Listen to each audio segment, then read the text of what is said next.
La justification des efforts exigés des pauvres vient d'être officiellement présentée. 2020 est une très grande année pour la fortune des milliardaires. Continuez les pauvres, vos sacrifices sont nécessaires.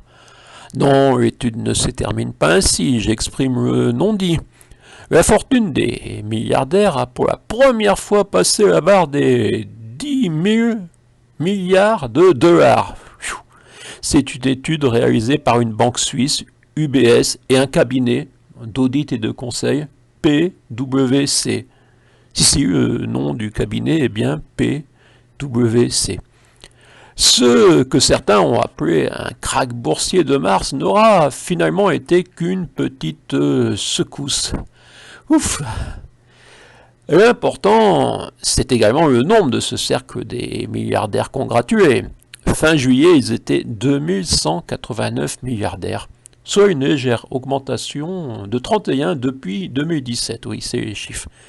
Mais attention, certains ont quand même perdu des plumes. Ils seraient 124 à être sortis du club, donc plus que 31 à y être entrés.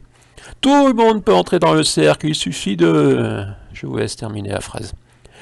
Et peut-être pour montrer que le Covid participe de ce mouvement, l'étude note que les milliardaires du secteur de la santé ont vu leur avoir s'envoler de 50% et représentent 650 milliards de dollars.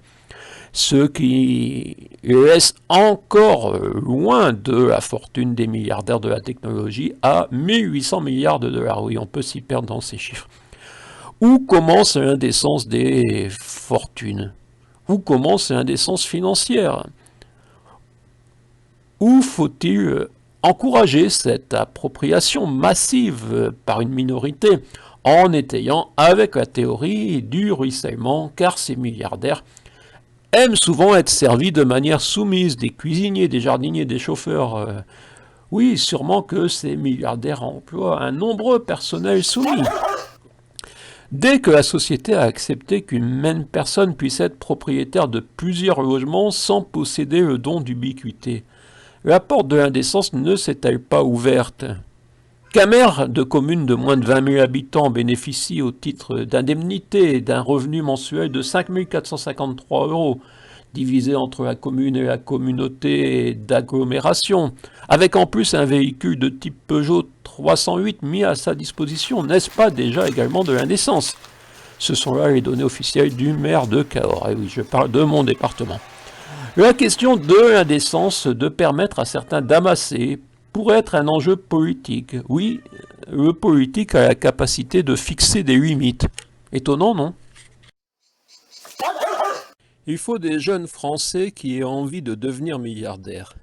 C'était en 2015, c'était un peu le grand virage pour cette gauche, un retour aux années Bernard Tapie et son gagné, ayant enthousiasmé François Mitterrand.